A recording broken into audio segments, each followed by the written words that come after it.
Hey guys, it's Colleen and I'm back with another video. Today's video is going to be a little bit different. It's going to be more of like a story time video ish. It's definitely going to be different. This is something I've been wanting to talk about for a while. But going on the topic of what I'm talking about is very difficult and hard for me personally to like openly talk about.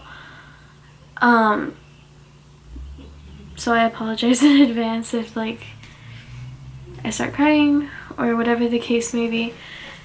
It's just basically I'm gonna open up about when my mom passed away 5 years ago.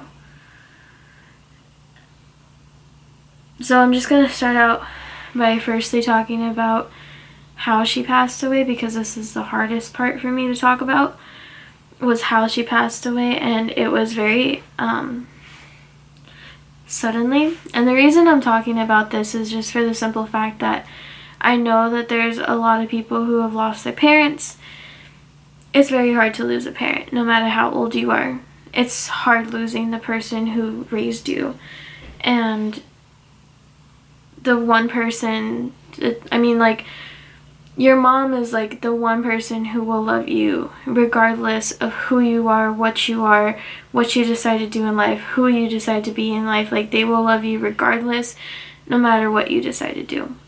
So when you lose that person of unconditional love, it's gonna hurt forever.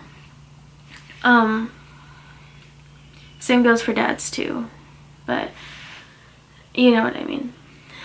So I was 17, I'm 22, gonna be 23 now, when I lost my mom, and she died during winter break of my senior year. So maybe me, sorry if I keep going back and forth, maybe me talking about this will help someone else going through this. And to let you know that it's gonna be okay. Anyway, back to my story. I was 17, she died winter break of my senior year, right before like prom and graduation and all like the important events is when she died right before that. And it was very suddenly, and if you're triggered by like blood or, you know, gross things, you can like skip forward or click off. You know, it still triggers me to this day, but I've learned to talk about it more openly.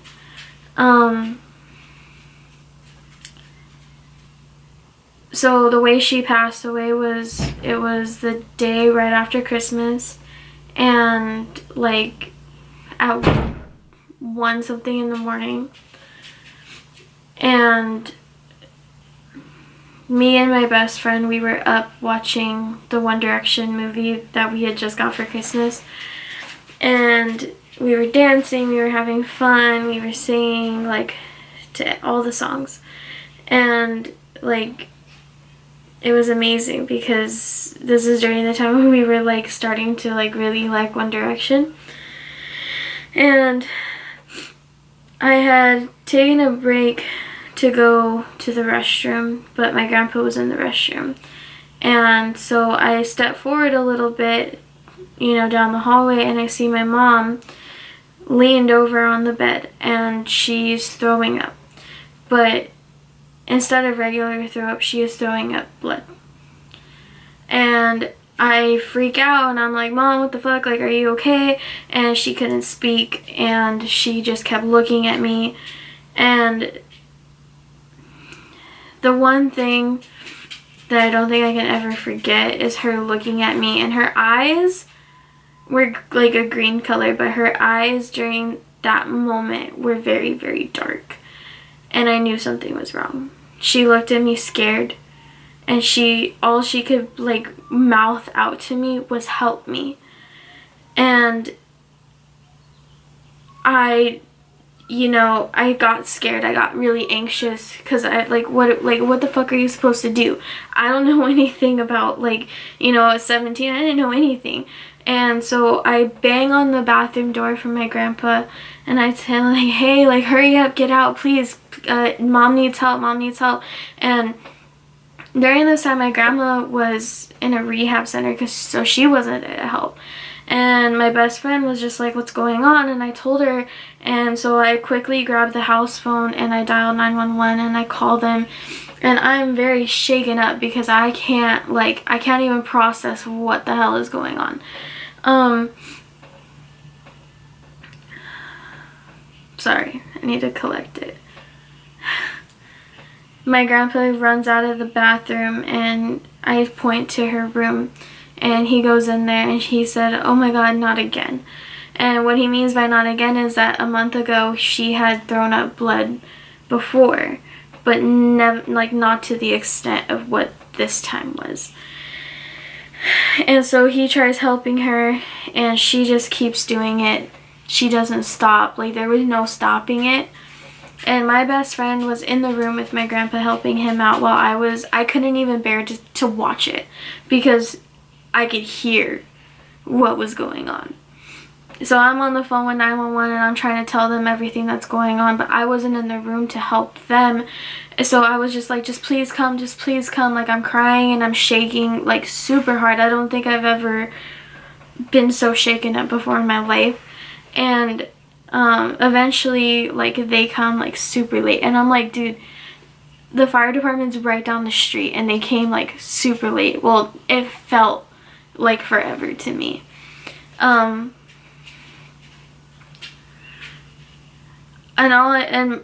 my best friend took the phone from me because I couldn't come up with words. Like, I couldn't speak anymore. I was too shaken up.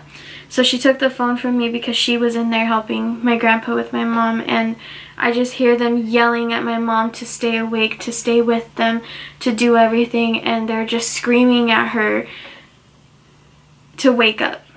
And the moment that I heard them screaming at her to wake up, I knew something was really terribly wrong.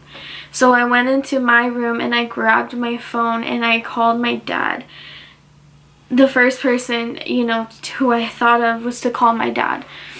And my dad answers the phone. It's like 1 something in the morning at this point. And he's like all tired and he's like, hello. And I'm like, I don't know what's going on with mom. Mom's not breathing. She's not breathing. I don't know what's going on. So, like, he's freaking out because I'm freaking out. And he can't come and drive to me because he lost his vision, unfortunately. So his girlfriend at the time, she rushed over here because her and my mom were friends. And she rushed over here towards the end when the paramedics took her body out. And all I really remember is seeing her body on the gurney and blood everywhere in her room and the hallway.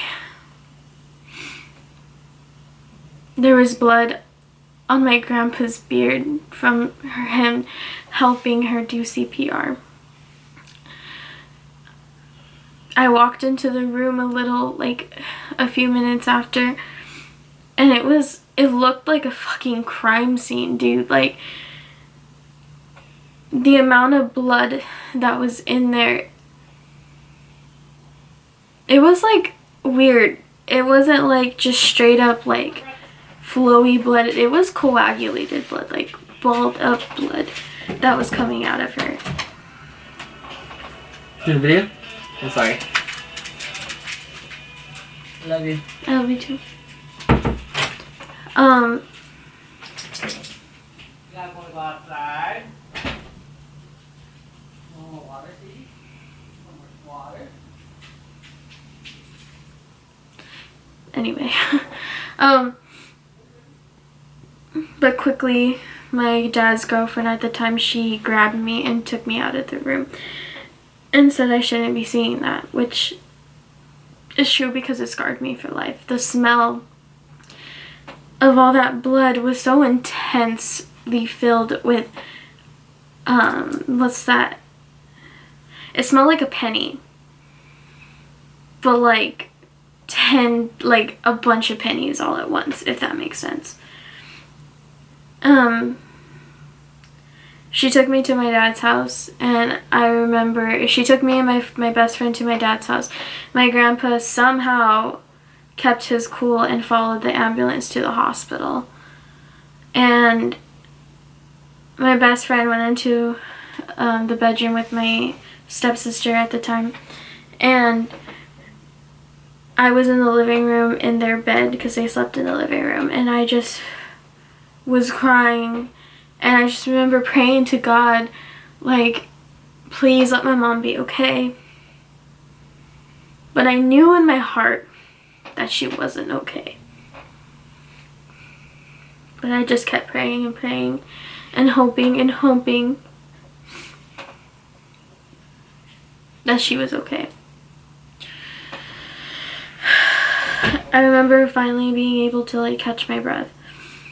And my dad just, he was really like scared too, you know?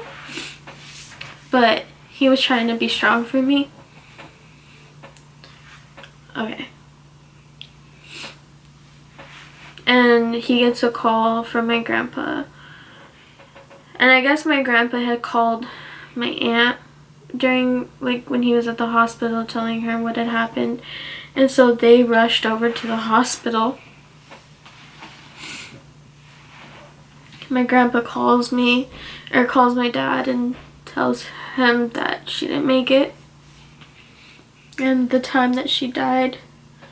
And that the paramedics said they did everything that they could, but she was already in full cardiac arrest. So she died December 26, 2014.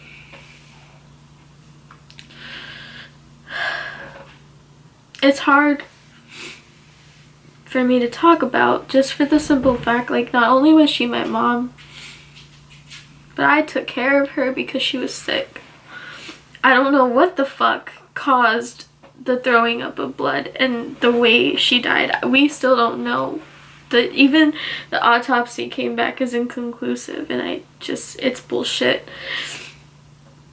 But maybe it's better that we don't know. But what I do know is that she was sick. And during the last 2 months of her life, I took care of her.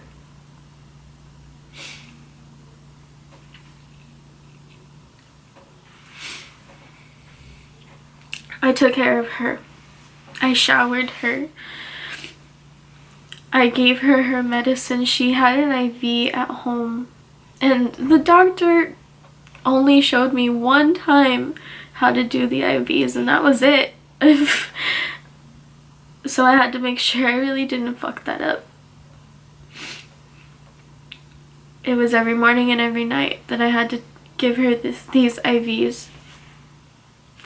Before I went to school and before I went to bed, I had to feed her. Like, you know, she could feed herself, but I had to make food because she couldn't even get up the bed. And I was always late for school during that time because she came first before I did.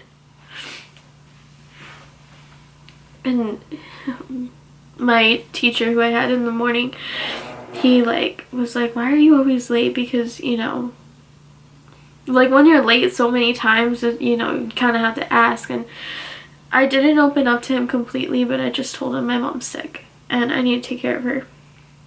And that was that. So, I mean, luckily he was very understanding. And he was really cool, and he was, you know, by far one of my favorite teachers. And I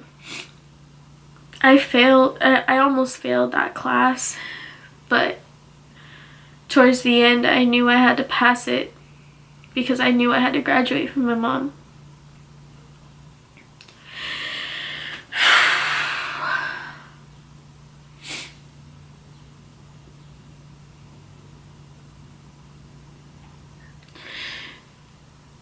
Her funeral was in January, the beginning of January. And I sang at her funeral. And it was like a really nice service and a funeral and everything. But the first year without your mom is the hardest year ever. It was the hardest year of my life. For Valentine's Day, my mom never failed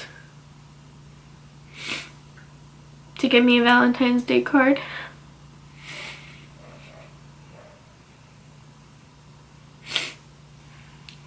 Or chocolates or whatever she decided to get me that year. So Valentine's Day was a super hard day for me without a Valentine.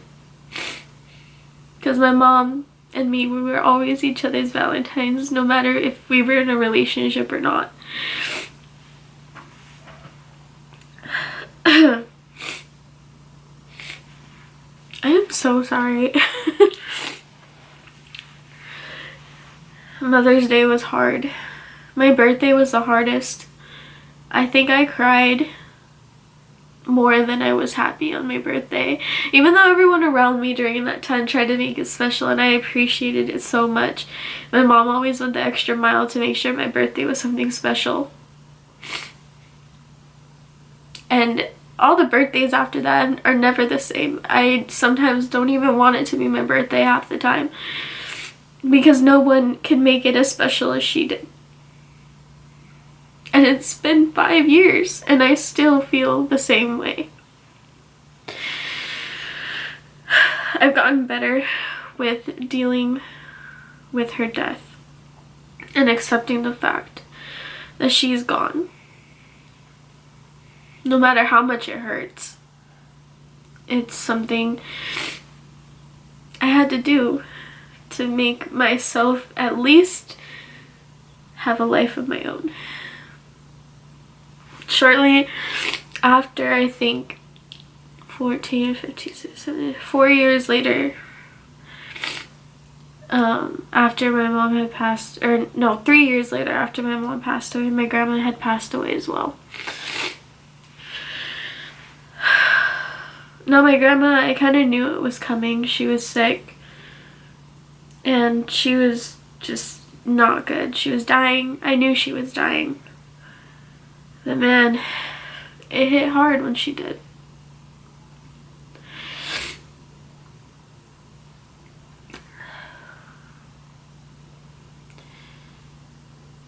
And the people who haven't lost a parent or anybody who they were significantly close to will never understand the pain until they go through it. So it's hard when you lose a parent and everybody else around you still has their parents and you get to see them be happy with their parents. You feel like a sense of jealousy. But it's not like I hate jealousy. It's just like, fuck, I wish my mom was still here kind of jealousy. So I could still take pictures with her and be with her and go out to eat with her and do everything that I did with her that, you know, my friends get to do with their moms. It's hard.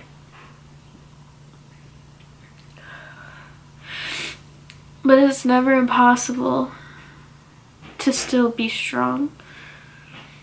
And if any of you are going through the loss of a parent, a loved one who you were really close to, it gets better. I'm 22 and I'm in college. I work, I got married, I graduated high school when I swore up and down I never thought I would.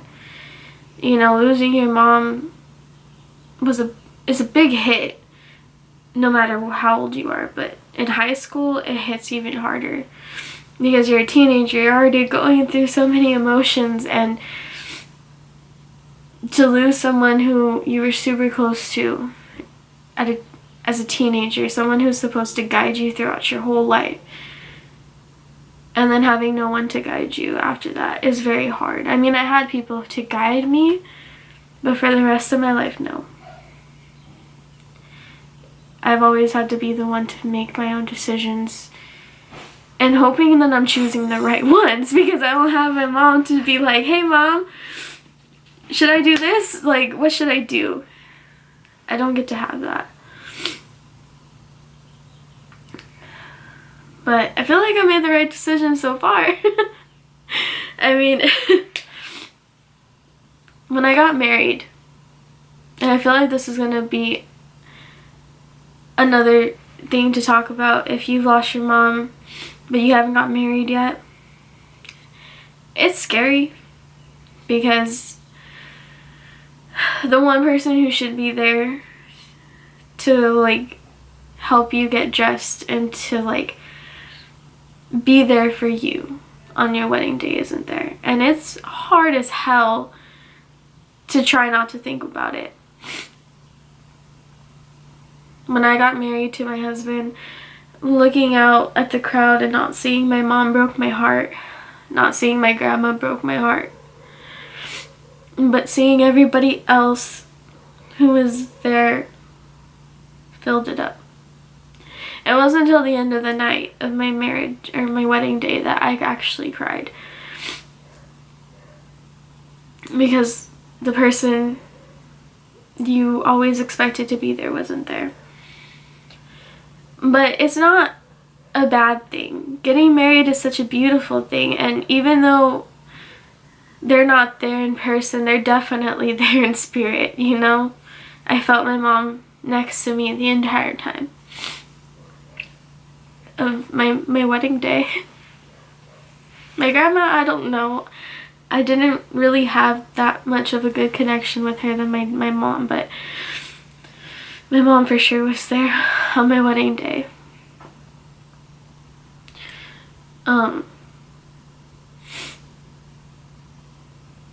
And sometimes you feel guilty about being happy without them. But you just have to kind of sit back and think they would want you to be happier than ever. They raised you to be better and to be happy. And happiness is just what you should be. As much as it's hard to be happy without them, trust me, I get it. But what I've also learned is that you really can't dwell on it, because then you won't be happy at all. It's okay to be happy without them. They want you to be happy regardless.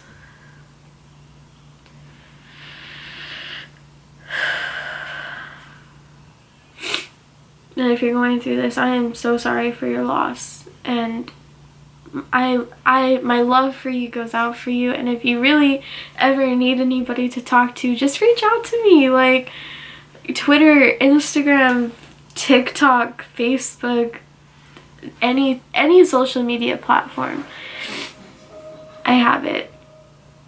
Even on YouTube. You know, I can sit there and listen to you talk about it all day long, because when I lost my mom, I needed someone to talk to all the time about what had happened. And a lot of my friends, they were like, you know, we're there for you, but we don't know what to do or say. That's fine. I do. I know how to give pretty good advice. But it's okay to feel sad. It's okay to be angry. It's okay to be upset and confused. And it's okay to feel the things that you are feeling, because it is all a part of losing someone you love. As long as you're okay in the end. And it may feel like it'll never end, and it doesn't. It will never end. The longing pain when you think about it will always be there. But it gets easier to deal with, easier to cope with as time goes on. And I know it's cheesy saying that somebody told me when I was going through this at first that, you know, time heals all wounds. And I looked at them and I was like, kind of like, fuck you, you know, like, but thinking back to it now, 5 years later, and it's true. It doesn't heal completely, but my God, I'm better than I was back then. I wanted to open up about it for personal reasons and because I want to be an inspiration to someone who's going through it, who thinks that they can't get better, because it does get better in the end. It does get so much better. It does get so much better in the end. Just surround yourself with good people, the right people, your friends, your other family. Even if you're not close to your other family, like, unless they're toxic, but if you're not close to your other family just because, maybe reach out to them. You know? It's always nice to have good connections with everybody who you possibly can in the time where you need it the most. Even if you say to yourself, I don't need them, you do. Therapy helps. I mean, I know therapy is super expensive. But trust me, one good therapy session, you'll be good for a while. Every once in a while, you trust me, you'll be good. I love my therapist so much. He's amazing, and he's helped me from the beginning of all of this.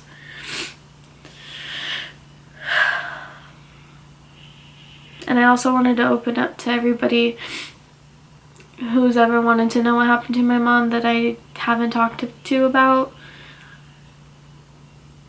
To anybody who's going through this, to anybody, just in general, just wanted to open up. I feel like if I open up to you guys, it'll make you guys, like, trust me more. I don't know. But I'm here for all of you, and I love all of you so much. Thank you for being in my life, even if you just watch me on a screen. And life does get better. It'll be okay. It'll be fine. And even if you're going through like all the anger and bitterness of losing someone, as Harry Styles always says, treat people with kindness. Because you would want to be treated with kindness too. And with that being said, I love you guys. Please don't forget to subscribe, like, follow me on my social media platforms. I'm here if you ever want to reach out to me. I don't really do much. I'm always here. Anyways, I love you guys. Bye.